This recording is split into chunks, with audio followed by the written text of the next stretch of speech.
Nós agradecemos a Mayra, né, a Mayra Cristina Fonseca. Ela é engenheira agrônoma, tem mestrado, doutorado na área de plantas medicinais, trabalhou com homeopatia, né, com o professor Casale, na UFV, Viçosa.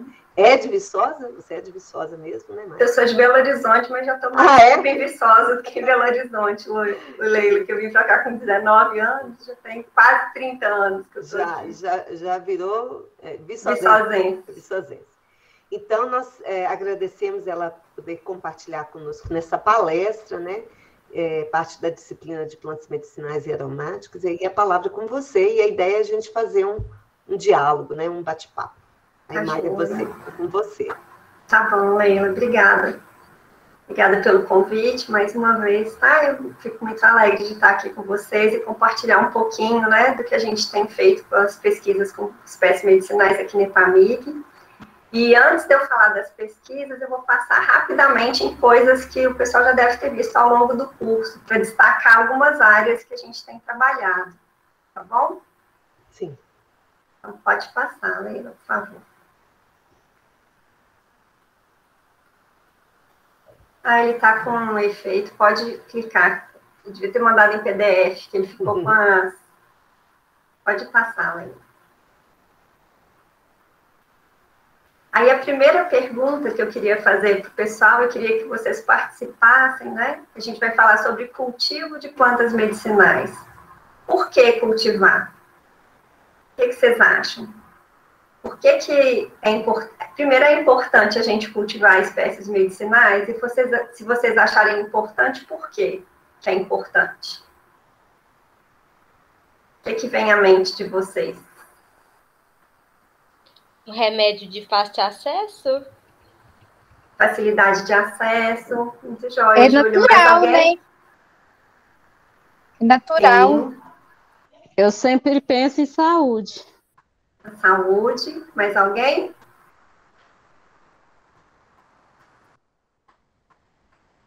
Porque a gente pode também manter preservada aquelas plantas medicinais que estão no sistema natural, né? Quando você cultiva, você tem a chance de padronizar também, né? De ter um controle maior e menos pressão sobre o extrativismo, né? Sobre as plantas que estão no meio natural. Joia. Mais alguém quer falar mais alguma coisa a respeito do porquê cultivar plantas medicinais? Eu destaquei alguns pontos aqui, o que vocês falaram é importante e vão estar dentro desses pontos que eu destaquei, tá? Pode passar, Leila, por favor. O primeiro ponto que eu destaquei foi a última fala aí da Leila, né? A questão do extrativismo, que a gente tem várias espécies medicinais já em extinção ou em processo de extinção, né? E são perdas valiosas que a gente tem. Eu vou mostrar depois alguns exemplos. Pode passar, Leila. E aí, o que acontece eu coloquei aqui uma espécie arbórea que a gente pode pensar, por exemplo, no barbatimão. Não sei se vocês conhecem, né? A UFCJ é cheio de barbatimão. Que maravilha, gente. Muito bom. Mas a gente vê, por exemplo, no Cerrado, lá na região de Montes Claros, tem se investido muito na pesquisa de manejo sustentável. Porque como a coleta é só extrativista e sem manejo, o que estava acontecendo é uma queda na população, né? Onde tem, né, árvores de barbatimão, e antes de acontecer, de ficar uma situação drástica, o pessoal tem desenvolvido pesquisas também com manejo, a gente é parceiro deles, eu vou mostrar para vocês. Então, a extinção, né, o extrativismo, essa ameaça das populações naturais, pode passar. E aí, como que a gente pode solucionar o extrativismo, né? Uma das formas é o cultivo. Outra forma, utilizada mais para espécies arbóreas, seria o manejo sustentável, e a gente vai ver alguns exemplos daqui para frente. Só um minutinho, que eu sou administradora aqui. Tá bom, Leila, tranquilo.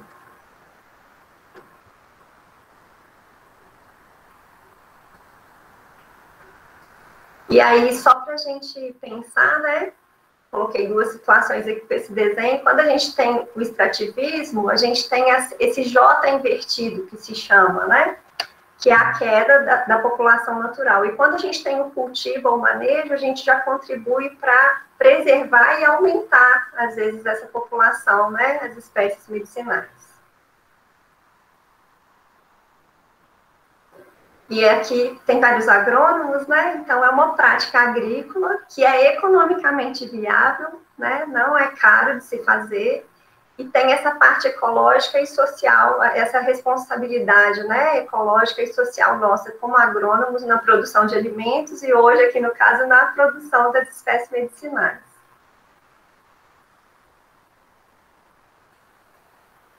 Pode dar mais um clique, obrigada. Leila, aí eu trouxe um exemplo aqui para vocês, que o primeiro tópico do que a gente falou, por que cultivar, né?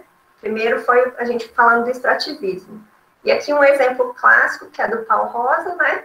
Aníbal zeadora, que tem um óleo essencial rico em linalol, que é utilizado como fixador de perfume. E essa espécie teve e ainda tem um largo uso na indústria de cosméticos, né? E esse extrativismo, sem o manejo sustentável, gerou a extinção dessa espécie. É uma pena, né? Pode passar. Outra espécie, não sei se vocês conhecem, aqui na região da Zona da Mata Mineira, né? E a parte de Mata Atlântica, a gente tem bastante da ipeca. E aí, o que se usa é a raiz de onde se extraem alcaloides.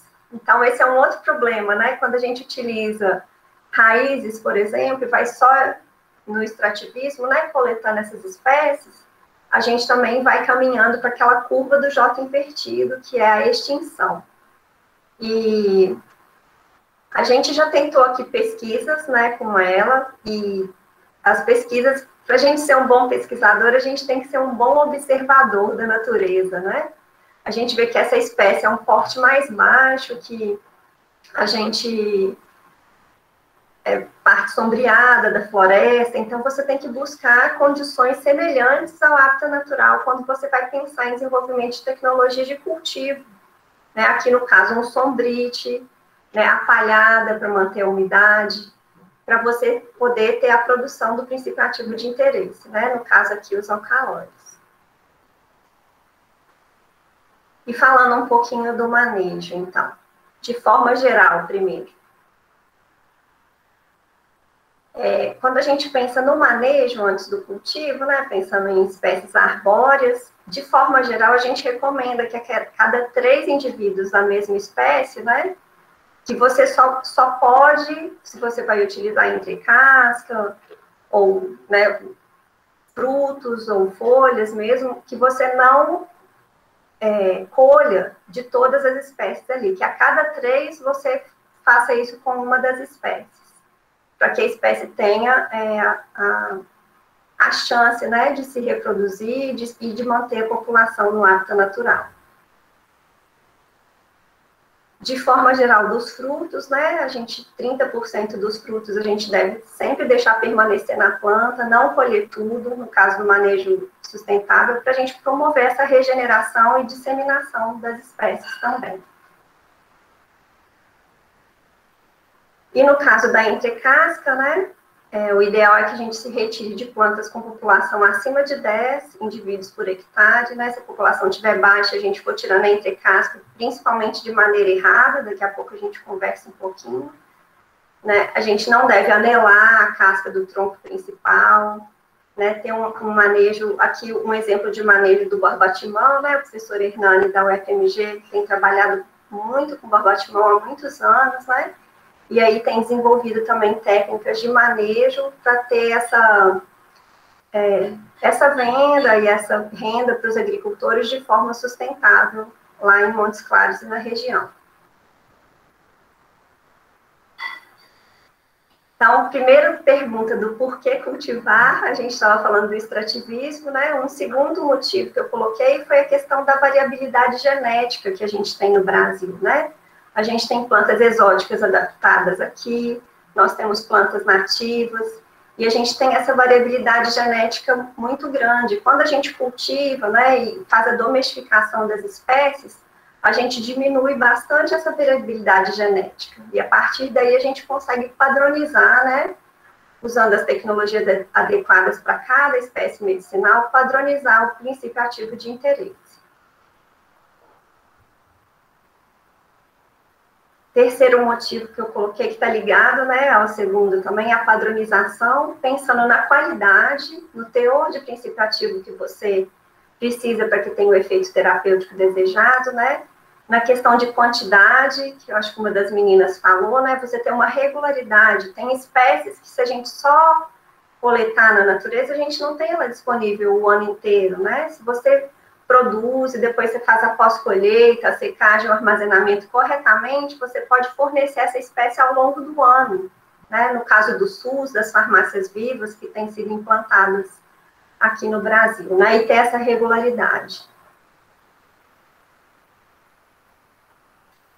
Aqui só um exemplo, pensando nessa questão da padronização, né, da camomila, pode passar mais um, pode de novo. Então, a análise dessas amostras mostraram capítulos florais destruídos, o que nos mostra que a colheita, se você fizer o cultivo de qualquer espécie medicinal perfeitamente, né, usando adubação, irrigação, espaçamento, e você fizer uma colheita de forma errada, aqui no caso da calêndula, né, que você tem que colher com muita delicadeza as flores, você já destrói os capítulos florais, já tem volatilização do óleo que está armazenado ali, né, nas flores, e já tem uma queda grande no teor de princípios ativos, né. Aqui também coloquei presença de insetos, que a gente pode ter, mas ali estava acima do permitido. E o princípio ativo de interesse na camomila só em 20% das amostras. Então, às vezes, a pessoa vai utilizar a camomila, o chá da camomila, vamos supor aqui, com uma ação calmante. Não funcionou. Não funcionou porque a qualidade da matéria-prima utilizada não estava com o teor de princípio ativo adequado, né? Então, a gente tem que ter esse cuidado desde o cultivo até a pós-colheita e o armazenamento, para que a gente tenha acesso a plantas medicinais de qualidade e o efeito terapêutico desejado na nossa saúde. No caso da camomila, Mayra, é só a flor que tem princípio ativo, não é isso? Igual a calêndula também, não é isso? Então, a gente tem princípios ativos nas folhas também, mas o que a gente utiliza mais são as flores, no caso da camomila e da calêndula. Princípios ativos diferentes, né?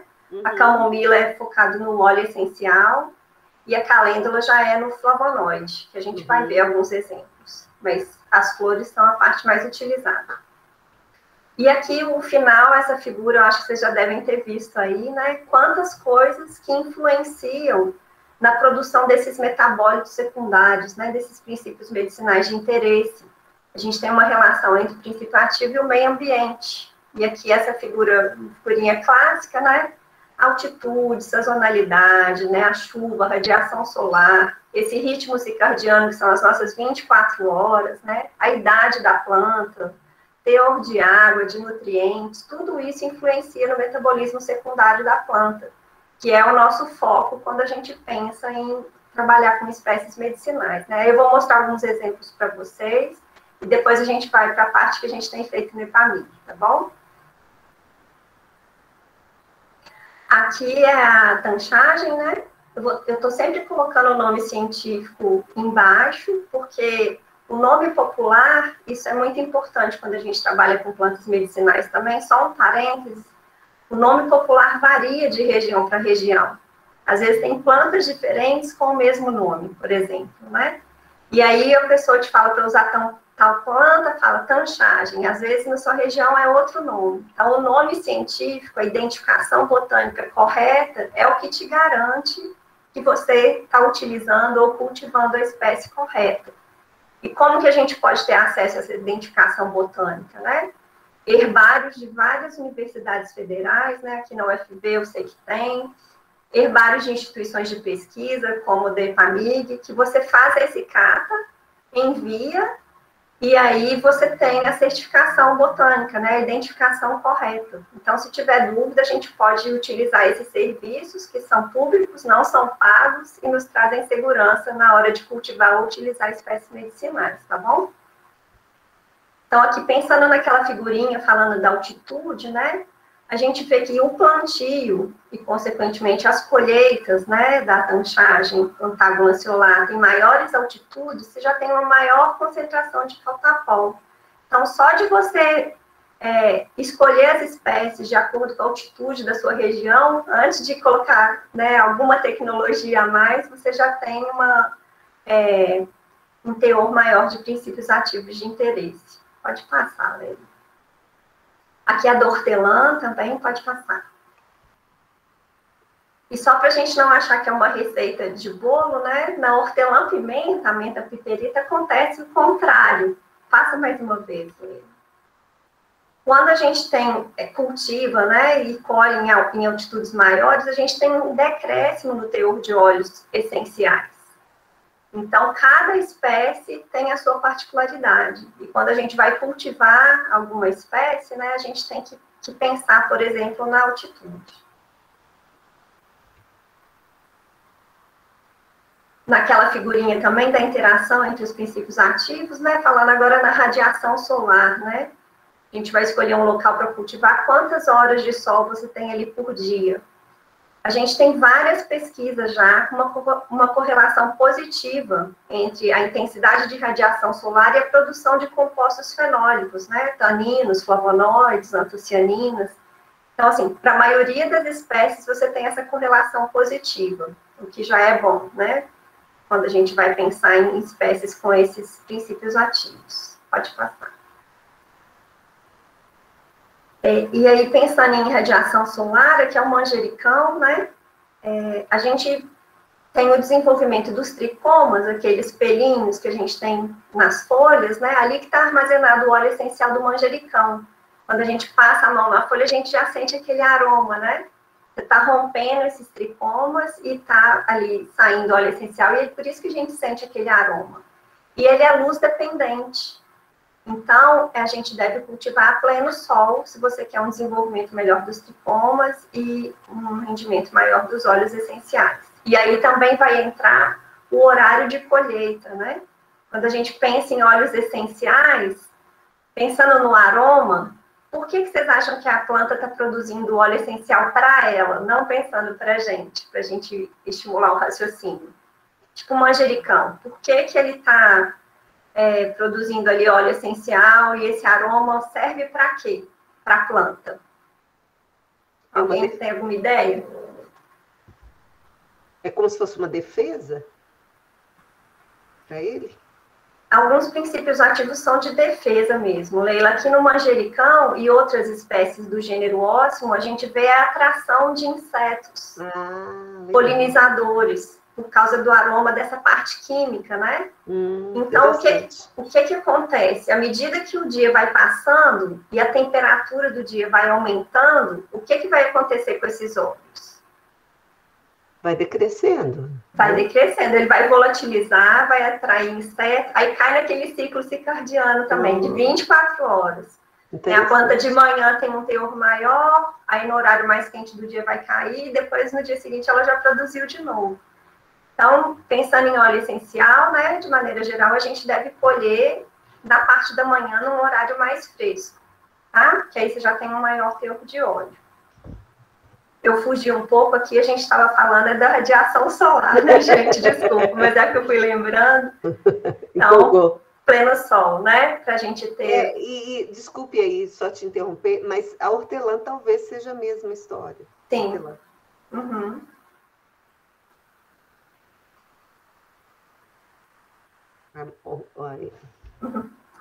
Aí da hortelã, a gente vai ver, tem essa questão da radiação solar, né? A gente não cultivar sombreada.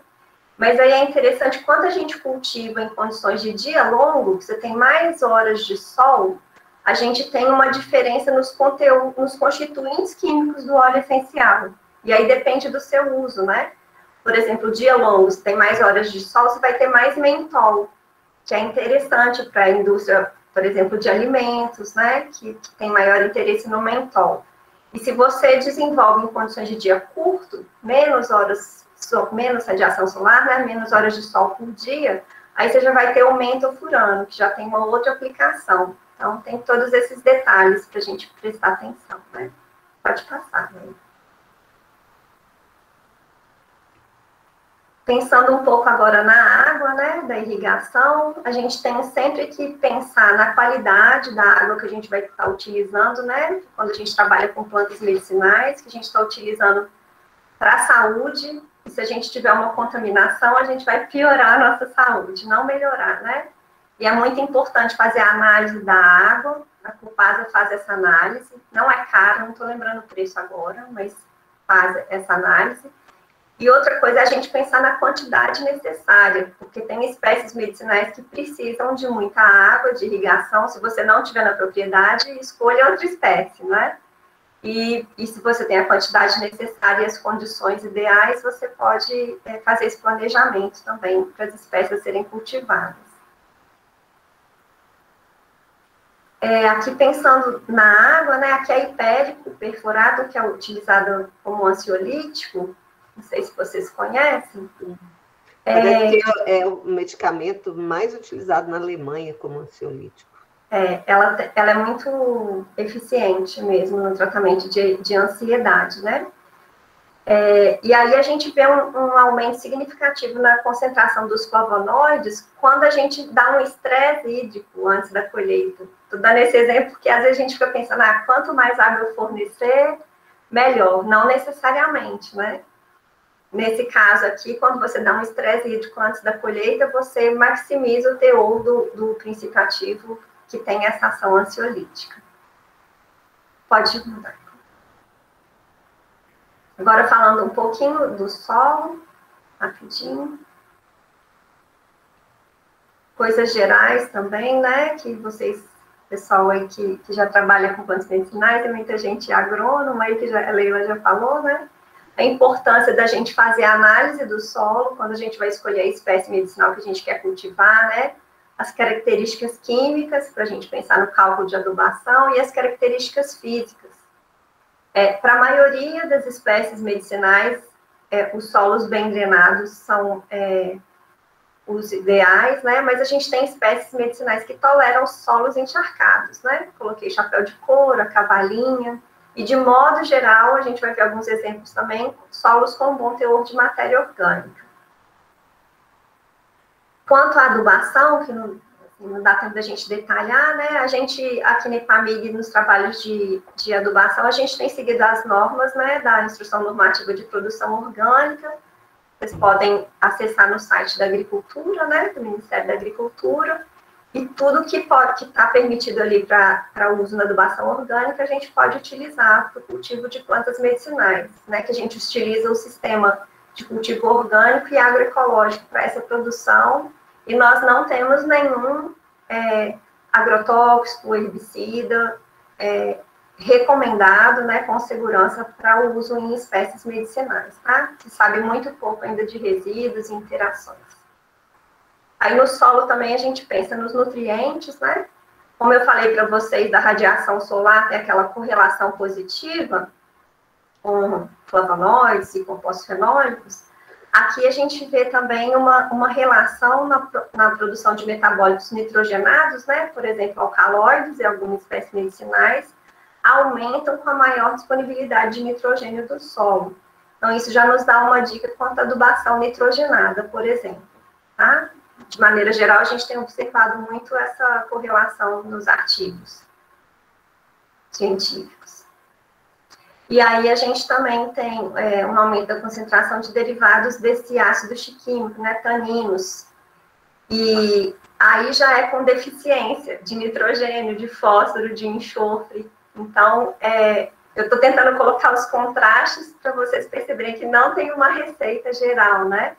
Para cada espécie e para cada princípio ativo de interesse, a gente busca essas informações e vê o que é melhor, né? Tipo, excesso de nitrogênio, ou de acordo, ou a deficiência vai induzir a planta a produzir mais, tá bom? Aqui eu trouxe um exemplo de adubação da calêndula, um trabalho que a gente fez aqui. Nós testamos adubação orgânica, aqui a gente utiliza muito composto orgânico, né, com os restos culturais que a gente tem aqui no campo experimental, mas nesse caso a gente utilizou esterco bovino curtido, porque a gente tem disponível também no campo experimental, né? E isso é importante para o agricultor, ver o que ele tem disponível. Então, você já vai ter análise do solo, você faz a análise aqui do esterco bovino, a gente fez a análise, ou do seu composto orgânico, ou do seu humus de minhoca, o que você estiver utilizando, né? E com a análise química desse esterco bovino, que a gente utilizou aqui, e a análise do solo, 60 toneladas por hectare promoveu um aumento enorme, né, de matéria fresca e seca das flores, que é o órgão de interesse, no caso da calêndula, para nós aqui. Então, teve um aumento de 83% e 79%, e o teor de flavonoide aumentou em 14%. Então, é a recomendação que a gente faz de acordo com essas análises, né, do adubo, aqui no caso, o esterco bovino que a gente utilizou, e do solo. Aqui falando um pouquinho de micronutrientes, né, manganês e molibdênio, e aí adubação foliar, né, e esse fornecimento durante o desenvolvimento da planta, aqui da dedaleira, digitalis grandifolia, dobrou o conteúdo de heterosídeos cardioativos, que são extraídos dessa planta para uso na terapia de algumas doenças cardíacas. Então, o mesmo micronutriente, né, a gente vê a importância da gente estar fazendo essa adubação de acordo com cada espécie.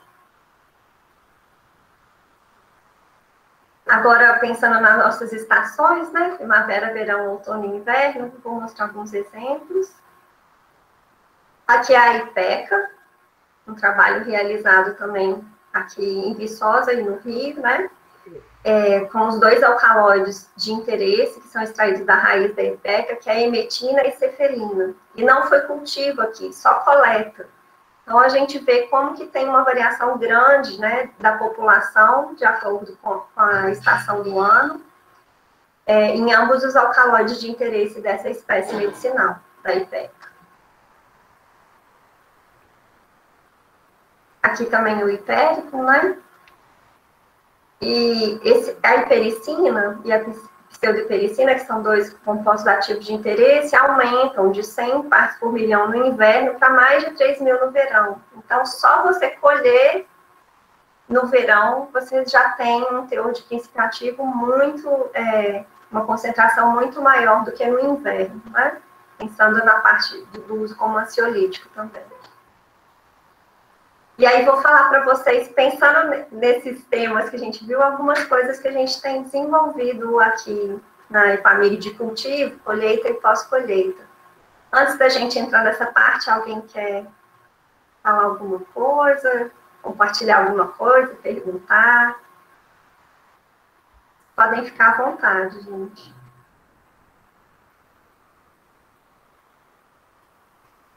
Então, vamos continuar. E vocês fiquem à vontade, tá? Para interromper, perguntar.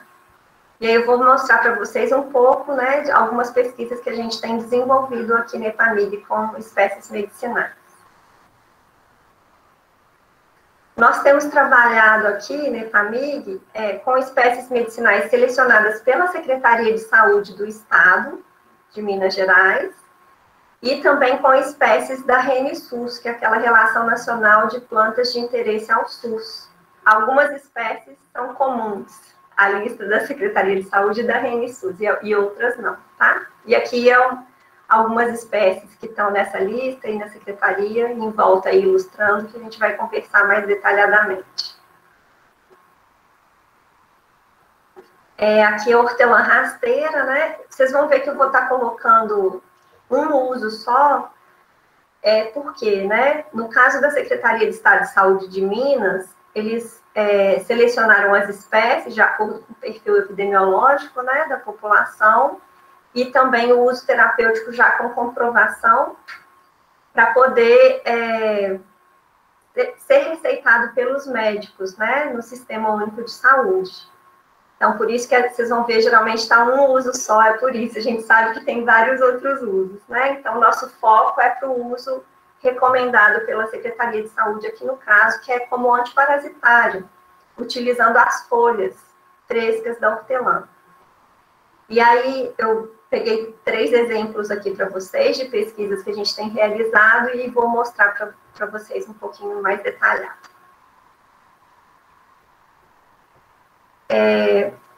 Um problema que a gente estava tendo aqui, né, com os agricultores é do enraizamento da estaca, entre aspas, né, do hortelã e da hortelã rasteira. Então, a gente tem alguns trabalhos com homeopatia, e aqui a gente foi testar a arnica, pensando da maneira como é feito, né, as mudas de hortelã, por estolão, né? Então a gente vai cortando, arrancando, e a gente pensou na arnica que a gente utiliza para a gente quando a gente se machuca, né? E de certa forma é o que a gente está fazendo ali quando a gente faz as mudas com as plantas.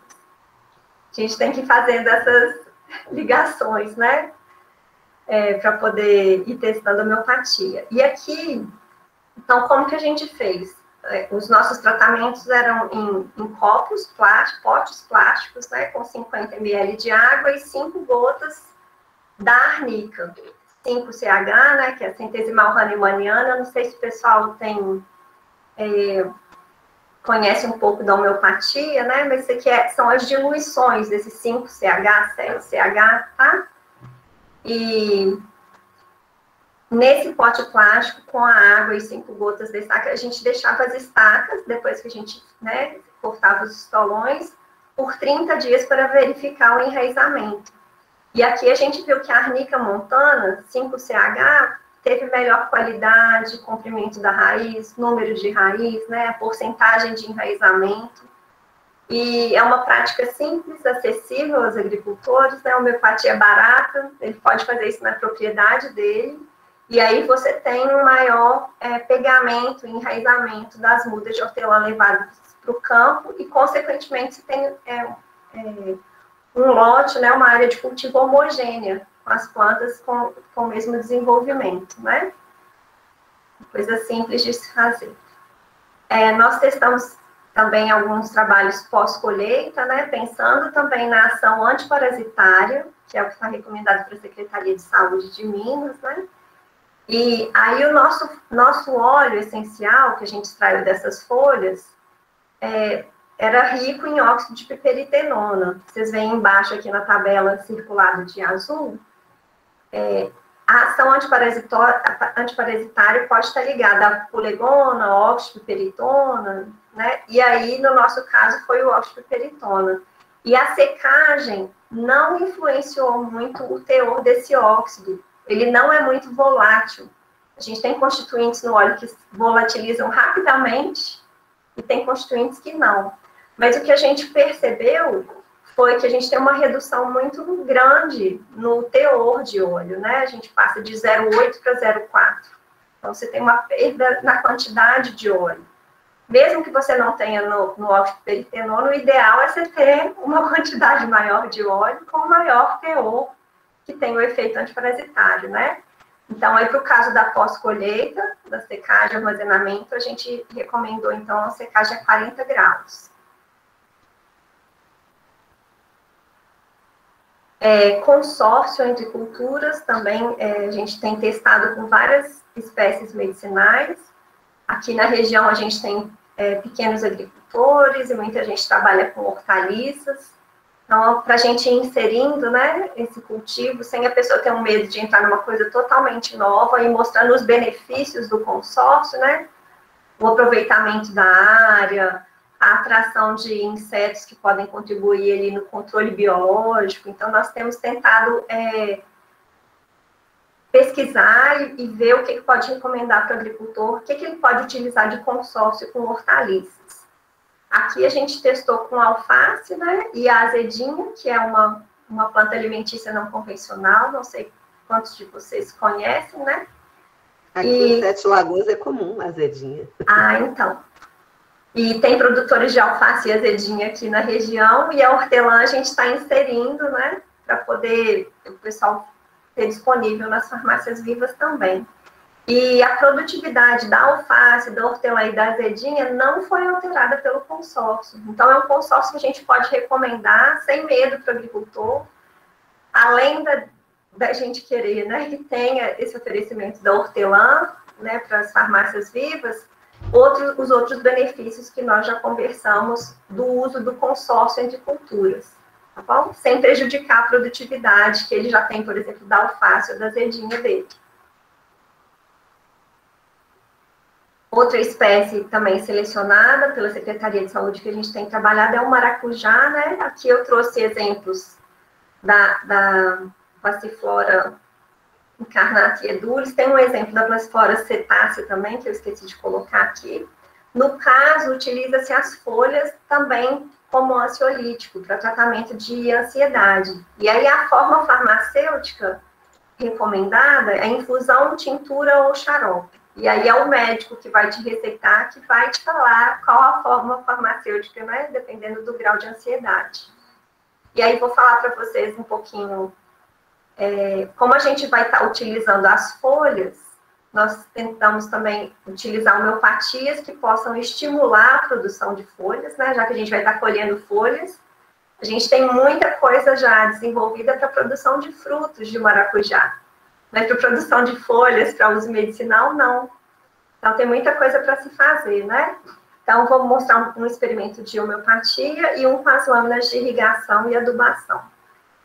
Aqui a gente utilizou a homeopatia silícia, né? No caso aqui, o maracujá doce. E a gente percebeu que a pulverização semanal, né? Com o borrifador mesmo, no maracujá, a silícia 6CH se destacou, né, quanto a essa produção e o estímulo de produção de folhas. Então, também é uma prática barata, simples, que o agricultor pode estar utilizando, colhendo folhas e pulverizando a homeopatia para estimular a produção de novas folhas. E a gente está com um experimento em andamento também de que quantidade, que porcentagem de folhas a gente deixa que a planta consegue se recuperar no campo novamente, além da aplicação da homeopatia. Mas eu não estou com os resultados já prontos para mostrar para vocês, né? Pode passar. Aqui é uma área experimental também, a gente trabalha com a Passiflora cetácea, que é um maracujá silvestre, muito resistente a pragas e doenças, a gente não teve problema nenhum de pragas e doenças.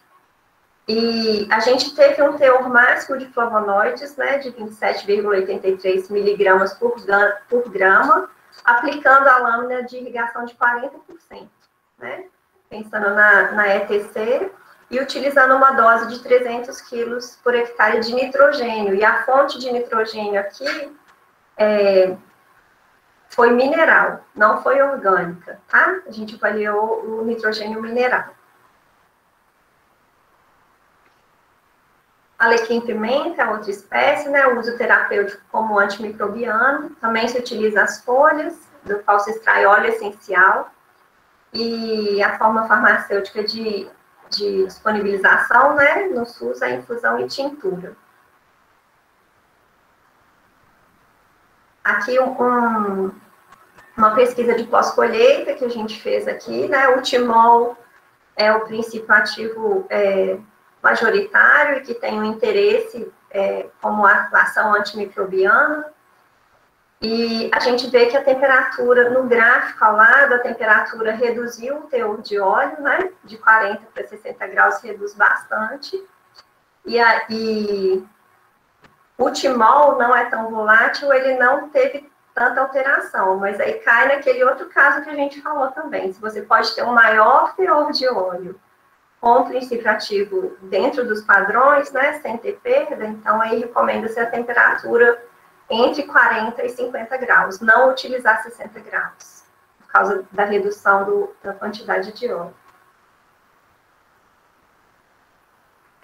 A erva cidreira, que é uma das que eu falei, tem vários nomes, várias ervas cidreiras de nome comum, né? E aqui a gente está falando da Melissa officinalis. Tem erva cidreira que eles falam de arbusto, que seria a lípia. Tem o capim cidreira, que tem gente que chama de erva cidreira. E elas têm funções diferentes, né? Efeitos terapêuticos diferentes. Então, aqui no caso da Melissa officinalis, também tem uso como ansiolítico, né, para tratamento de ansiedade, utilizando as folhas. O interesse é no óleo essencial produzido por essas folhas, né? E as formas farmacêuticas disponibilizadas são infusão, tintura e xarope também.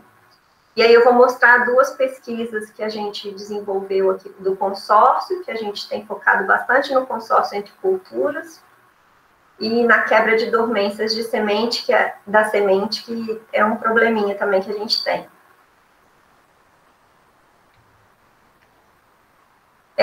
Nós testamos aqui um consórcio que deu muito certo, foi de alface com a melissa, né?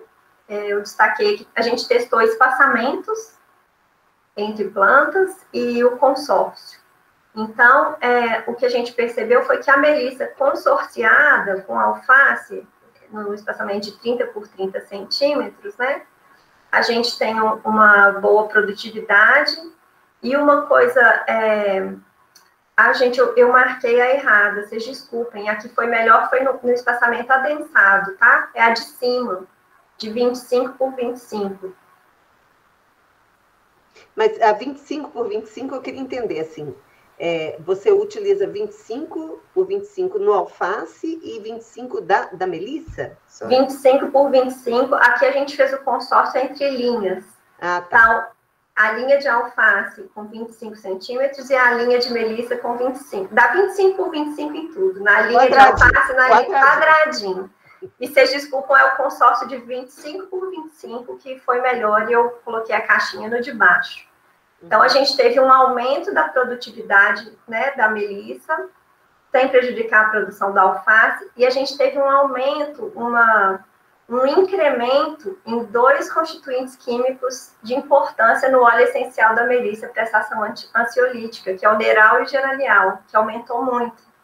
Aí a gente já ficou curioso, né? Por que aconteceu isso? Já começa outras pesquisas a partir daí. Mas então ficou um consórcio viável e bom para alface e excelente para a melissa, né? Pensando em produtividade e qualidade do óleo. O alface é uma boa companheira para a melissa, né? Estimulou. Pois é. E aí agora as pesquisas que a gente está, o porquê que estimulou, se libera alguma coisa no solo, aí a gente já está fazendo outras pesquisas, né? A quebra de dormência, isso é outra coisa interessante da gente pensar, né? A gente testou tanta coisa difícil para quebrar a dormência, e o melhor tratamento para quebrar a dormência, olha o que foi: imersão em água, praticamente temperatura ambiente, que era 25 graus, por 48 horas. Então, a gente teve, o tratamento 3, no caso, tá? Esse tratamento com a água. Então, a gente teve uma porcentagem de germinação enorme e também o índice de velocidade de germinação altíssimo. Nós testamos o ácido, nós testamos trocentas coisas, e a água, que é o mais simples que o agricultor pode fazer também, né, antes de semear, deixando a semente de molho por 48 horas nessa água a 25 graus, que é uma temperatura ambiente para nós aqui. Você já tem uma germinação homogênea, né, um lote homogêneo de mudas para poder você levar para o campo depois, tá? Coisas simples e tão úteis, né? Às vezes a gente procura tanta coisa difícil, nem precisa. O alho, a gente está com pesquisas em desenvolvimento, eu ainda não estou com o resultado para vocês, a gente tem selecionado genótipos, pensando em genótipos que nos dão uma boa quantidade e qualidade de óleo essencial. Porque aqui no caso vão ser cápsulas, né, com óleo extraído dos bulbos de alho, e aí para esse uso antihipertensivo, que é para o controle da pressão arterial, e para o uso como antilipêmico, que é da redução do colesterol. Então, a gente tem buscado genótipos aqui da região que vão nos fornecer um bom teor de óleo com uma boa qualidade química do óleo também para essas ações na pressão e no colesterol. Aqui a tanchagem, mas é outra, né? Plantago major, que a gente tem trabalhado e tem um uso terapêutico excelente para essa parte anti-inflamatória orofaringe, né? Da boca, da faringe, é um anti-inflamatório excelente, utiliza-se as folhas. Tem muitos dentistas também que já estão utilizando, né? Os que são mais da fitoterapia para os pacientes, com sucesso. E aí também nós testamos consórcios com algumas hortaliças não convencionais. E outra coisa que a gente percebeu também, quando a gente vai testar consórcios, a gente tem que prestar muita atenção nessa questão da alelopatia, né? A Lila falou, então a alface é uma boa companheira para a melissa, né? Mas aqui no caso, a tanchagem não é uma boa companheira nem para a melissa, nem para o hortelã. Então, ela é dominadora. Não podem ser, não dá para recomendar esse cultivo consorciado. Tá? Nem com melissa, nem com hortelã. Ela é dominante, então, né? Ela quer ficar sozinha. Talvez tenha uma companheira que a gente ainda não achou, mas... gente, esqueci de pôr as tabelas da tanchagem, me desculpa. A calêndula também é outra espécie que a gente tem trabalhado, né? Que é uma foto do campo experimental, com experimento de calêndula. Ela está recomendada como anti-inflamatório tópico, né? Só uso externo, utilizando as flores e, né, as formas farmacêuticas de gel, creme ou um extrato oleoso, que também é o médico que decide o que ele vai recomendar. Mas eles são feitos à base das flores de calêndula e com foco no teor de flavonoide contido nessas flores de calêndula. E aí vou mostrar um pouquinho das pesquisas com consórcio e adubação. Aqui a alface de novo, com a calêndula, né? Nós percebemos que o teor de flavonoide, que é o princípio ativo de interesse, não foi alterado, o que é ótimo também. A gente quer melhor, né? Igual a melissa, melhorou a qualidade do óleo, maravilha. Aqui não alterou, maravilha também. Está dentro do teor, que tem que estar acima de 0,4 para ter esse efeito, né? Anti-inflamatório tópico. Então, todos acima de 0,5, né? Quase 0,6, está excelente, não foi alterado, né? E nós percebemos aqui, a gente testou consórcio da calêndula com alface entre plantas, tipo uma planta de alface, uma de calêndula, uma de alface, uma de calêndula, que é mais difícil de cultivar, né, e depois de colher. E testamos também entre linhas, uma linha de alface, uma linha de calêndula, né, como está nessa foto do meio aqui. Tem em cima só alface, embaixo só calêndula, a foto do meio está a linha, né, de alface e calêndula. E o consórcio entre linhas deu uma ótima produtividade, o teor de flavonoides dentro do padrão recomendado pela Farmacopeia brasileira. Então, a gente está recomendando o consórcio entre linhas de alface e calêndula. E a gente vê a calêndula atrai também muitos insetos e os agricultores já estão percebendo outros benefícios, né, do consórcio. Você tem duas culturas para ser fonte de renda, você atrai insetos ali que contribui para o controle biológico, conservativo, né? Então, muitas vantagens. E é muito legal ver o pessoal percebendo e abraçando essas coisas, né? Ao invés do monocultivo, você já fazer consórcios, né? Entre plantas. Aqui também a gente testou a alface e a azedinha. Essas plantas estão assim por causa da região, que é o que o pessoal cultiva aqui. A gente vai tentando pegar, né, hortaliças convencionais e não convencionais utilizadas e ver com que plantas medicinais daria certo consórcio, né? Então, as plantas de calêndula foram favorecidas pelo consórcio e não teve prejuízo na produtividade. Nem da azedinha, nem da alface e nem da calêndula. Esse eu já mostrei para vocês naquele exemplo, né? Que a gente testou também doses de esterco bovino e a gente percebeu que 60 toneladas por hectare foi o que promoveu o aumento, né, de matéria fresca e seca e o aumento do teor de flavonoides. Eu não coloquei para vocês aqui, faltou, mas a gente também avaliou horários de colheita e só de você colher a calêndula na parte da tarde, você já tem um maior teor de flavonoide. E aí a gente pensar, por que a calêndula está produzindo flavonoide para ela? Vocês imaginam, assim, por que ela vai produzir flavonoide?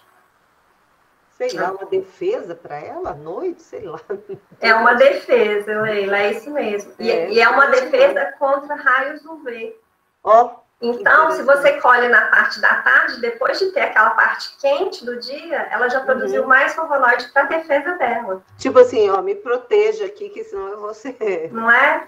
Então, a gente utilizando essa adubação e colhendo à tarde, você já tem também um maior teor de flavonoide e uma ótima atividade anti-inflamatória tópica. Muito interessante. Aqui é o cachofra, outra espécie que a gente tem trabalhado também. Alcachofra, a gente tem muita coisa também para essa parte culinária. Eu coloquei até aqui do lado, né? É caro e só restaurante chique, mas quando você pensa no uso nas folhas para uso medicinal, aí cai no caso do maracujá. Você não tem muita coisa, né? Porque aqui o foco é outro. E o uso dela aqui recomendado é como antilipêmico, que é para controle e redução do colesterol, né? Utilizando as folhas, nessas formas farmacêuticas aí, infusão, tintura e cápsula. Pode passar, Lê. E aí nós fomos estudar espaçamento. A gente tem espaçamento recomendado para a produção da flor, né? Que é comestível. Mas para a produção de folha, visando o teor de compostos fenólicos, aqui no caso, não tem nada. Então, o que é que a gente percebeu? A gente tem um maior teor de compostos fenólicos nas folhas novas. Não é necessário você esperar a alcachofra ir até o final do ciclo dela.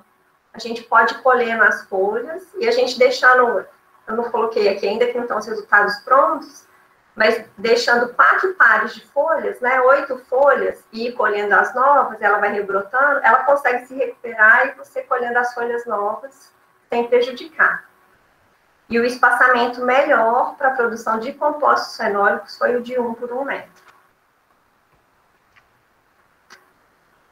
A espinheira santa, a gente está fazendo alguns trabalhos com semente, ainda estamos sem resultados, e nós montamos um experimento aqui, a gente fica até triste, no campo, e as mudas estavam pequenininhas, a gente estava testando consórcio numa área que planta milho e feijão.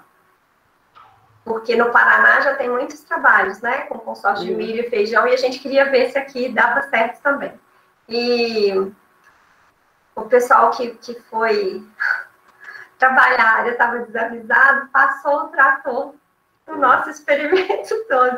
É muito triste, mas depois a gente monta de novo, né? Então não vou ter muita coisa para falar do consórcio, mas no Paraná, não é experimento de família ainda, né? Já se tem essa segurança de utilizar o consórcio. E como é uma árvore, né? E você demora para poder ir colhendo as folhas, alguns anos, você já pode plantar culturas anuais ali no meio, aproveitando a área e fazendo esses consórcios. Bom? Pode passar, Lê. Aqui o guaco, que eu acho que muitos de vocês conhecem, né? A gente usa bastante em Minas Gerais, uso como broncodilatador, né, das folhas. E a gente selecionou genótipos aqui para Minas Gerais e também avaliamos a época de colheita e a secagem, pensando no teor de cumarina, que é o princípio ativo de interesse, no caso do guaco, para ter essa ação broncodilatadora. E aqui é uma foto dos experimentos, né, dos genótipos. Quando a gente olha os genótipos, é tudo igual, né? Tudo Micania levigata, né? Porque a gente sabe que cada um é um genótipo por outras análises. A gente percebeu aqui que o genótipo Senargem se destacou, né, no verão e no inverno, nas estações do ano aqui, na produção total, na produção de folhas. E o teor de cumarina, que é o princípio ativo de interesse, foi maior no genótipo Naerp.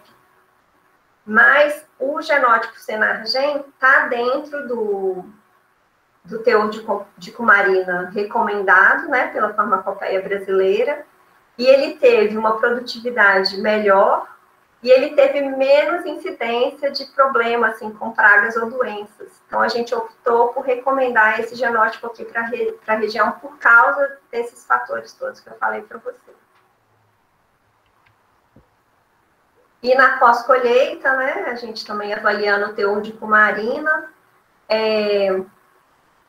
aqui a gente vê que 60 graus você tem uma redução aqui do óleo, né? mas você tem um aumento também da cumarina. Então, tem que tomar essa decisão. E, às vezes, o pessoal nem extrai o óleo, né? Faz um extrato bruto da folha. Então, se você não for extrair o óleo, se for fazer um extrato bruto, você pode mesmo secar a 60 graus. E para ter esse efeito broncodilatador. Com um bom teor de cumarina.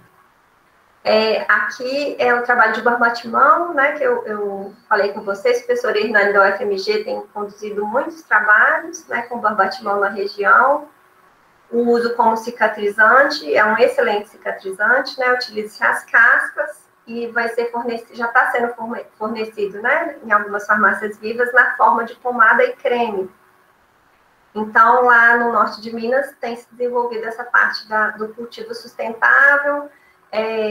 Já se avaliou que não precisa ficar retirando as entrecascas do tronco principal, né? A gente pode utilizar os ramos secundários e manter essa conservação. Pode passar, Lê.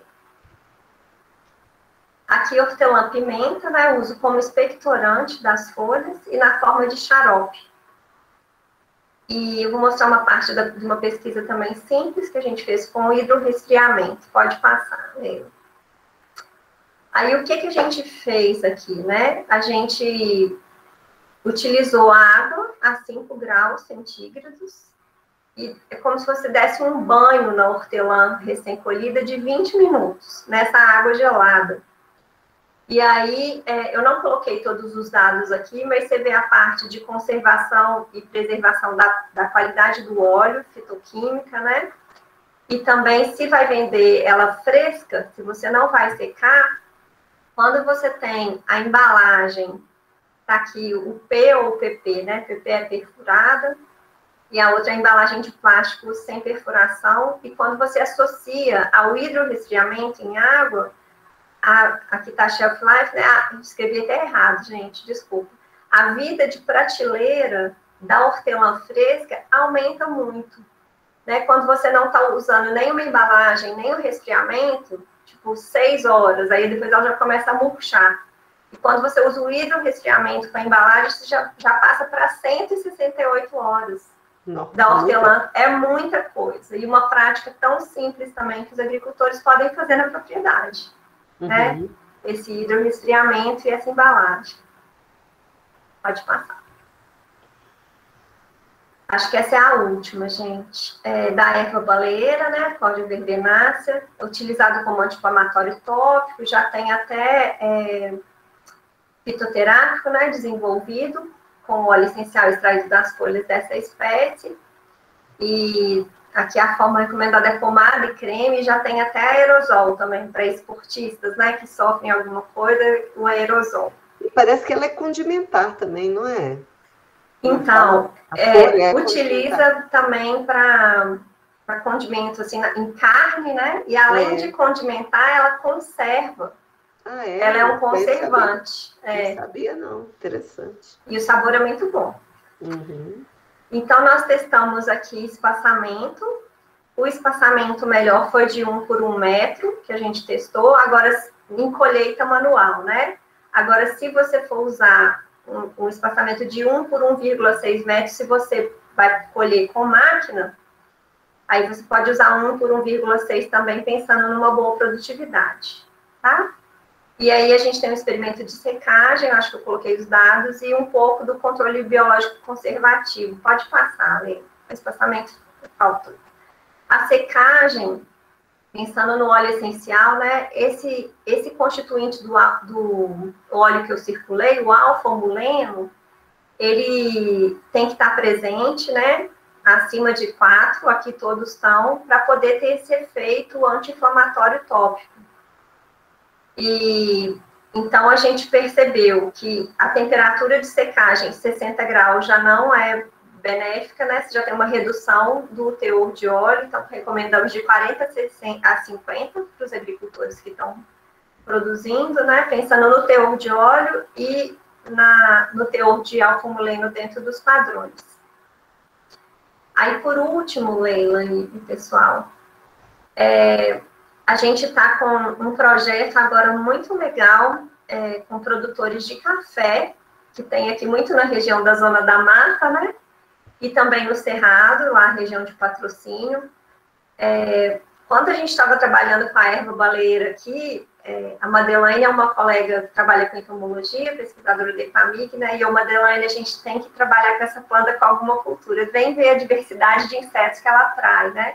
E aí, primeiro, a gente fez um levantamento dos insetos que atraíam, né? E a gente viu que muitos desses insetos atraídos são predadores de algumas pragas do café. E como tem café na região, né? E a gente está plantando linhas de erva baleeira entre o café, às vezes só na bordadura, e a gente já está percebendo eu estou sem os dados aqui porque o projeto ainda está em andamento, né? Mas essa atração dos insetos já está sendo eficiente o controle biológico conservativo em algumas pragas do café. Então, outro uso, né, que a gente pode dar para as plantas medicinais nessa parte do controle biológico conservativo. Agradeço, não sei se eu falei muito, se eu cansei vocês, falei 1 hora, muito tempo, né? A gente fica empolgada querendo contar, e eu peguei umas partes de alguns trabalhos aqui, me coloco à disposição para quem quiser escrever, né, para a gente trocar ideias sobre as plantas medicinais e as pesquisas, tá bom? Muito obrigada, pessoal, obrigada, Leila, mais uma vez. Muito obrigada, Mari, eu amei sua palestra. Tá bom. Mas aí agora nós vamos abrir para as pessoas que quiserem perguntar ou fazer alguma contribuição. É com vocês agora. Eu quero perguntar, Leila. Boa tarde, Maíra. Muito obrigada pela apresentação. Eu queria perguntar assim, a dúvida me surgiu quando você começou a falar do maracujá e depois eu fui pensando ela para as outras plantas também. No caso das plantas medicinais que a gente usa as folhas, se ela chegar a florescer ou frutificar, vai fazer alguma diferença na quantidade e na qualidade do princípio ativo? Então, Júlia, boa tarde. De modo geral, vai fazer, porque o que acontece, vamos pensar, você está usando alguma folha ali, nos óleos essenciais a gente vê muito isso, né? Você tem uma translocação de muitos princípios ativos da folha para a flor, depois da flor para o fruto, né? Por causa da sobrevivência da planta mesmo, né? Ela vai fazendo essa translocação. Então, o ideal, quando a gente vai utilizar as folhas, é antes do florescimento. Então, você tem um maior teor de princípio ativo nas folhas. Depois, ele é translocado. É isso? Só dúvida? Muito obrigada. E mais uma também. Quando você falou do cultivo adensado, eu esqueci qual foi a planta que estava com alface, que você falou assim, que você tinha até marcado errado, que o melhor resultado tinha sido o mais adensado, né? É da melissa. Isso. Aí, 25 por 25 centímetros. Esse melhor resultado seria porque a competição faz com que elas produzam mais metabólitos secundários? Ô, Júlia, isso a gente ficou curioso. A impressão que me deu foi que a alface produz alguma coisa que estimula a melissa, tanto na produtividade dela, quanto de aumentar aquele teor de mineral e geranial, que são importantes para o óleo, né? Para esse efeito ansiolítico. A gente está estudando, eu não tenho essa resposta para te falar o que causou ali, mas já estão surgindo outras pesquisas que, igual você fez essa pergunta, eu também me fiz, né? Por que está acontecendo isso? E aí a gente vai desenvolvendo. Obrigada. De nada, Gil.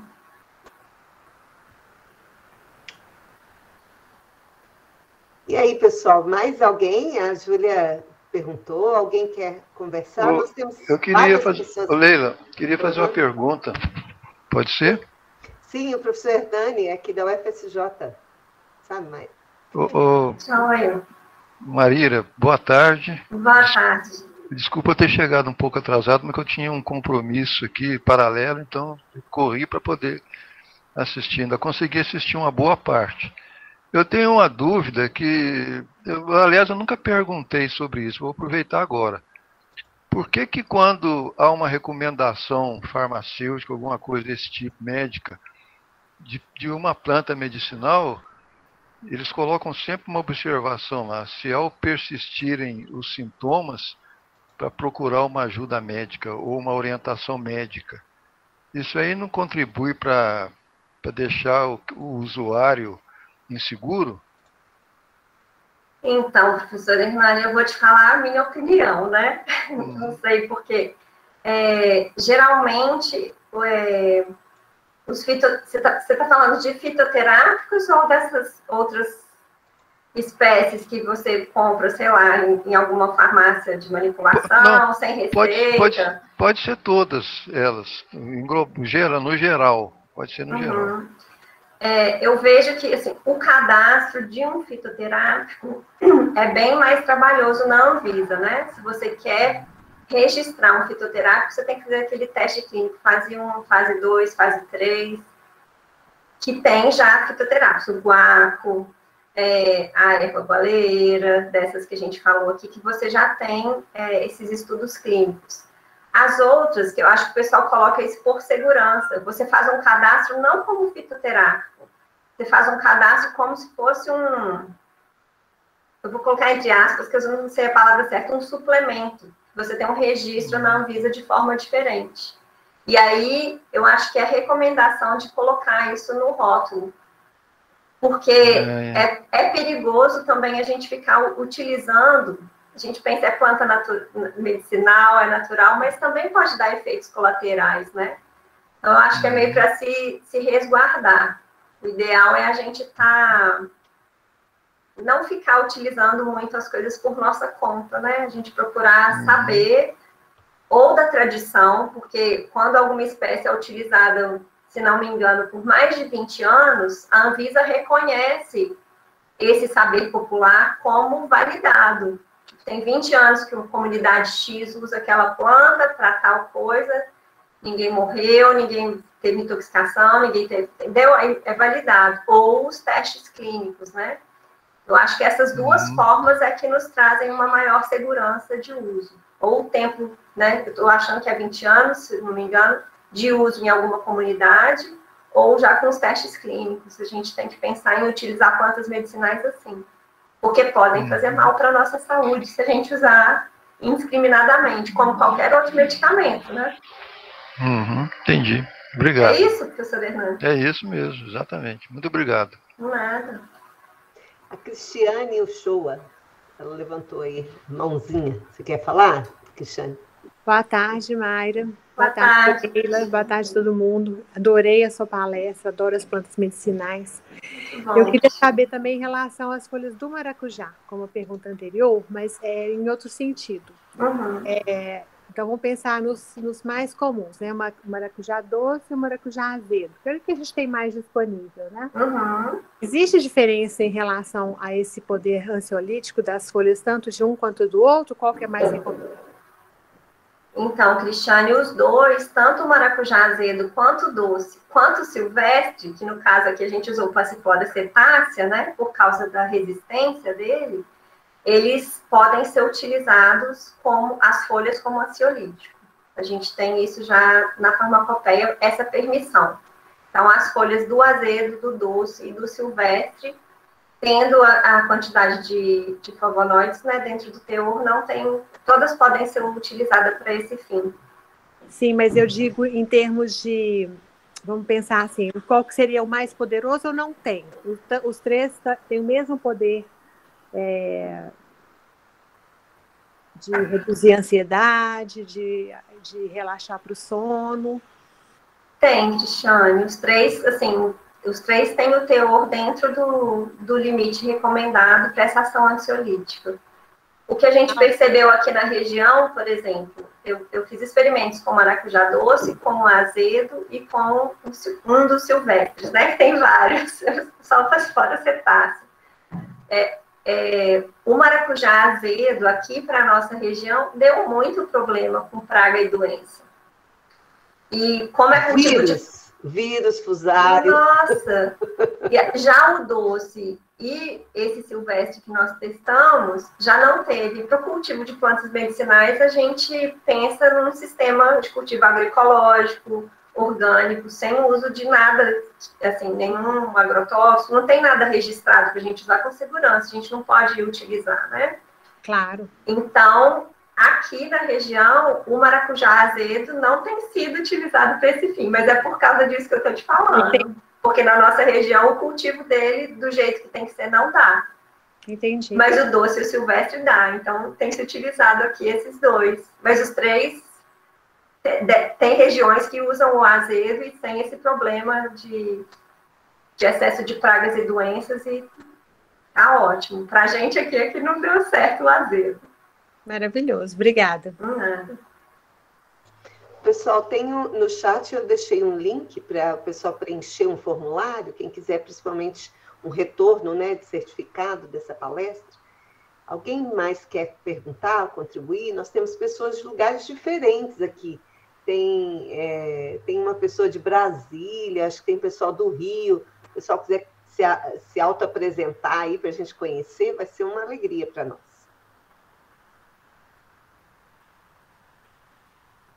Tem uma pergunta no chat relativa a publicações da EPAMIG. Realmente sim. Tem, né? Seria interessante falar sobre isso. Gente, desculpa a minha falha, Marcelo. Tem a última publicação com os resultados experimentais, né, de tudo que a gente fez aqui, mas está de uma forma bem simples que a gente fez para distribuir para os agricultores, tá? Um livro, você entra no site da EPAMIG, Leila quiser digitar ou quer que eu digite? Os meninos utilizam aqui na é o www.epamig.br, aí você vai em publicações, se você jogar lá plantas medicinais, você vai ver. O último é o livro Produção Sustentável de Plantas Medicinais. Então, vai ter as boas práticas agrícolas e tudo que a gente já desenvolveu, de espaçamento, de colheita, de secagem, está registrado ali de uma forma de leitura bem simples, bem prática, tá? Desculpa a minha falha, gente, eu tinha que ter colocado isso. E tem outras publicações também. Essa semana a gente publicou uma circular técnica sobre viabilidade econômica do cultivo de guaco, porque o pessoal do Paraná, que tem uma veia forte, né, de fitoterápicos, não estava conseguindo agricultor suficiente para fornecer guaco para os xaropes. Olha que coisa. E a gente tem muito trabalho com guaco, né? Aí a gente fez uma análise econômica com base em tudo que a gente gasta, o retorno para o agricultor, para dar essa segurança também da produção, com os dados que a gente tem aqui para Minas. Então, tem circular técnica, tem esse livro, Produção Sustentável de Plantas Medicinais, e vocês podem baixar gratuitamente. E tem 2 informes agropecuários também sobre plantas medicinais. Então, tem um que eu gosto muito, mas eu acho que ele não está disponível lá para o download. Porque teve um de plantas medicinais e um outro sobre cultivo que eu amo. Cara. Esse não está. Esse que está disponível. É porque, assim, depois que passa, não lembro quantos anos, Leila. Não, esse é 5 anos disponível. Não. O mais recente não está disponível. O que está disponível então, é o antigo. O mais recente está à venda ainda, mas é barato, gente. O informe agropecuário é R$10. E muito bom, muito bom. Eu também gosto muito. Desde estudante, eu nem era de família, eu já era fã do informe agropecuário. Mayra, é Mayra ou Maire? É Mayra. É Mayra. O Marcelo, acho que ele quer falar, né, Marcelo? Não, boa tarde para todos e todas. Parabéns, primeiramente, né, pela linda palestra, muitas informações muito importantes, né? Eu sou professor aqui da Cefet do Rio de Janeiro e a gente tem um trabalho também aqui com agricultores, então, das regiões mais próximas de unidade de conservação, então, as informações foram pérolas. Poder falar para esse pessoal aqui, com meus parceiros aqui, meus velhinhos, tem uma turma boa aqui da minha terceira idade aqui, que planta pra caramba. Que ótimo. É muito bom, então agradeço muito. Né? E fiquei curioso, porque eu sei que vocês têm publicações muito boas, mas com essas coisas, às vezes, de mudar site, né? Muda governo, às vezes acaba perdendo os links desses contatos. Muito obrigado. Aqui a gente trabalha mais com essa parte de etnobotânica, etnofarmacologia, né? Então, tentando levantar com esses agricultores plantas, né, medicinais de forma geral, mas também aquelas que são mais específicas da Mata Atlântica dessa região, né? Também a gente tem um interesse muito grande Por exemplo, aqui, recentemente, a gente descobriu uma raiz que ela é um anestésico maravilhoso, né? Que eles usavam para quando tinha dor de dente, ficavam mascando e deixava a boca toda anestesiada, e era comum. Olha que coisa maravilhosa. É uma riqueza mesmo, Marcelo. Essa parte etnobotânica é importantíssima, maravilhosa, né? Tem que registrar essas coisas para a gente não perder. E era tão comum para eles que eu falei, gente, vocês nunca falaram para ninguém? Aí um virou lá, falou, Marcelo, é comum aqui pra gente, a gente usa isso aí desde, sei lá, desde a minha bisavó, tataravó, né? Por causa da dificuldade do acesso ao dentista, né? Aqui nessas regiões, eles usavam isso, né? Até não tem jeito, tem que arrancar. Até para arrancar, eles usavam isso, né? Botava aquele negócio aqui, botava bastante a raiz por dentro, mastigava. Muito interessante, parabéns. Tá, e obrigada pelo lembrete das publicações, gente. Do bem que o Marcelo lembrou, foi uma falha, tá? Tem bastante coisa lá disponível para vocês usarem. Então, aqui tem um pessoal falando, o João Miguel falar que ele não é da área de medicinais, mas apenas um curioso, mas eu achei muito produtiva a palestra e de alto nível, né? Obrigada, João Miguel, muito obrigada pela sua contribuição. Não sei se você quer falar também. O Marcelo Story, ele falou da questão da publicação, que você já respondeu. Eu gostaria de fazer uma pergunta, Mayra, é o seguinte. Eu lembro que eu visitei lá o pessoal da farmácia, do projeto de farmácias vivas, do pessoal lá de Betim, sabe? É muito legal o trabalho deles, né? Eu acho muito bonito. E eu estava conversando lá com a Jaqueline, né, o pessoal, sobre a questão dessa coisa de acesso à matéria-prima para as farmácias vivas, né? Então, eu acho, e eu estou querendo te perguntar isso, eu acho que não existe nenhuma... Nós temos a Política Nacional de Plantas Medicinais, de 2006, que eu acho que é uma conquista fantástica, né? Do governo federal, importante. Mas, assim, a nível de Estado, por exemplo, eu estava conversando lá com eles, né? Parece que o pessoal, às vezes, o produtor, ou no extrativismo, ou mesmo no cultivo de plantas medicinais em Minas, vende, por exemplo, para um grupo que comercializa de São Paulo, e acaba o pessoal de São Paulo comprando, aliás, o pessoal de Minas aqui, né, das farmácias vivas, comprando matéria-prima de São Paulo, que às vezes é vinda de Minas. Entendeu? Então, como que resolve esse negócio? Isso que eu estou te falando é da minha cabeça, ou você acha que acontece essa coisa?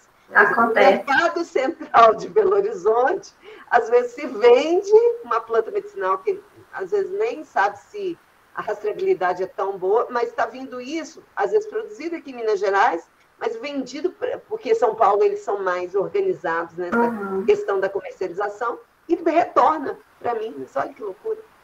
Então, eu fico imaginando, como resolver isso? Será que é criando associações, cooperativas, né, para aproximar essas, né, fazer uma política pública voltada para isso? Não sei. Leila, isso acontece muito mesmo. Um caminho que a gente tem percebido as farmácias vivas que a gente tem ajudado um pouco com o fornecimento de matrizes, né, de espécies medicinais. Agora a Jaqueline está até em Brumadinho, estabelecendo a farmácia viva de Brumadinho, que foi contemplada no último edital, também a farmácia viva de Montes Claros. E aí o que a gente tem visto que é uma saída são os arranjos produtivos locais. Se exige que a farmácia viva tenha um horto, né? E eu acho que o objetivo maior do horto, o horto não dá para produzir. É para você ter as matrizes, para fornecer para os agricultores, com certificação botânica, né? Você ser um distribuidor e você fazer esse acordo com os agricultores, esse arranjo produtivo local. E passar o treinamento, né? Tipo, as espécies que você quer, como você quer que seja produzido, e se comprometer em comprar X quilos deles para eles se planejarem. Então, o que a gente está vendo, né? Na farmácia viva de Montes Claros, por exemplo, que eu estou voltando no Barbatimão. O Barbatimão lá por extrativismo, e agora já há muitos anos com o manejo sustentável, né, que já melhorou muito a situação lá, né, da qualidade da matéria-prima e da conservação do Barbatimão, era vendido só para fora. Agora não, eles estão já com um arranjo produtivo local, né? Tem muitas mulheres envolvidas, é tão legal, e eles fornecem para a farmácia viva. Eles não precisam fornecer só para a farmácia viva, mas tem X de quantidade para a farmácia viva do município, e o outro restante eles são livres, claro, para vender para quem eles quiserem, né? Utilizando o manejo sustentável. Então, o que eu percebo a saída são os arranjos produtivos locais, acordados com as farmácias vivas. Quantidade que quer, se comprometer com os agricultores, né? Fazer um acordo. E aí, sim, eu acho que a gente sai desse negócio de tipo, alguém compra daqui, você compra de lá de volta. Senão vai continuar. E muitas vezes você tem a biodiversidade ali, né? Igual o conhecimento aí que, né, que o Marcelo falou, como que a gente valoriza isso, né? E valorizar não só saber o que é, mas colocar valor de uma forma racional. Eu acho que nós temos riquezas, né, que precisam ser cada dia mais valoradas e talvez aproximar mesmo, né, esses agricultores de uma forma de comercialização de forma racional. Pessoal, uma coisa que eu lembrei aqui, o Ministério da Saúde lança anualmente, esse ano foi o mês passado, já passou, vai ter para o ano que vem, um edital para farmácias vivas, que aí as secretarias de saúde dos municípios é que tem que mandar o projeto, né? Mas a população pode se articular para mostrar que quer a farmácia viva no município. Eu já tentei 2 vezes em Sete Lagoas, não consegui. Né? Articular. Uma vez nós conseguimos enviar, mas assim, faltou documentação da própria prefeitura, sabe? Ai, e a gente tem que insistir realmente, né? Que sim. Cada município, pelo menos os municípios regionais, né, que tem ação igual Sete Lagoas, né, Governador Valadares, né, Juiz de Fora, esses locais tenham que ter farmácias. Viçosa também está assim, Leila. Que situação, né? Vai mudando, igual eu escrevi junto com outro colega o projeto mais uma vez para o edital da Farmácia Viva, né? E aí trocou de secretário de saúde uma semana antes do envio da proposta. E o secretário de saúde não quis assinar o documento depois de dias de trabalho. Mas assim, não é por isso que nós vamos desistir, né? Isso mesmo. Agora mudou a gestão, a gente tem que ir lá, né? E insistir. Pessoal, mais alguma pergunta que vocês gostariam de falar, contribuir? Eu sei que o tempo da Mayra é precioso de todos nós, né? Aí a palavra é com vocês.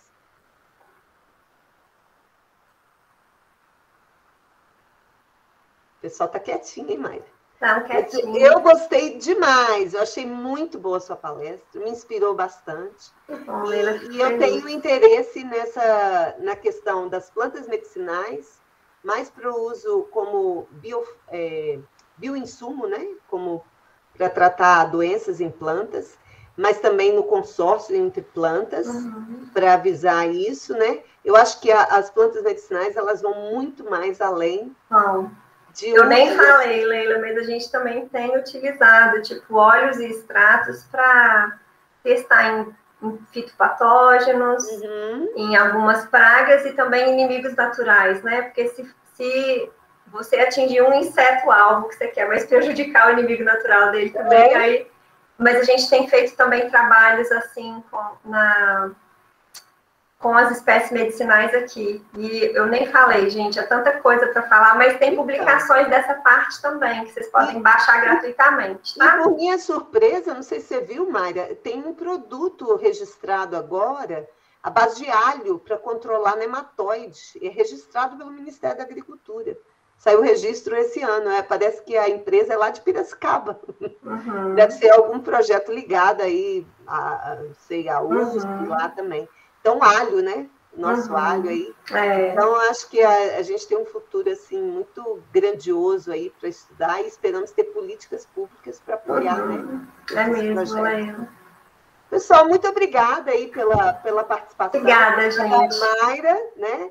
Pela essa brilhante palestra, a presença de todos vocês. Quem puder deixar aí registrar sua presença, por favor, preencha o formulário. E a gente vai mantendo contatos, né? E, Mayra, se você nos der a liberdade, nós vamos editar a palestra e te mandar de presente aí. Então, à vontade, pode estar à vontade, Leila. Muito obrigada. E, gente, eu estou à disposição, tá? Quando vocês então, quiserem a palavra escrever, final é sua. A gente trocar ideias. Obrigada. Agradeço mais uma vez a Leila, né? As pessoas que estão aqui participando. Eu fico muito feliz de ter pessoas interessadas nas plantas medicinais, né? Que a gente possa dar muitos frutos, né? De várias formas aí que a Leila falou, falando, né, da ciência, da valorização do saber popular também. E me veio agora à mente um versículo que fala que Deus produziu da terra os medicamentos e que o homem sensato não desprezará. Então, que a gente não despreze, né? Está aí brotando da terra um presente de Deus para a gente, para a nossa saúde, que a gente saiba utilizar com sabedoria, com consciência, né? Pensando também no ambiente, em como a gente produz. Tá? E eu estou à disposição, vocês podem escrever para a Ecamig e a gente trocando ideias. Tá? Muito obrigada. Obrigada a você, Mayra. Obrigada, Cristiane. Muito obrigada, Mayra, e a todos e todas por essa tarde aqui juntos. Um abraço. Obrigado. Obrigada, gente. Obrigado, Mayra. Muito boa a sua palestra, eu gostei muito. Obrigada, professora Hernani.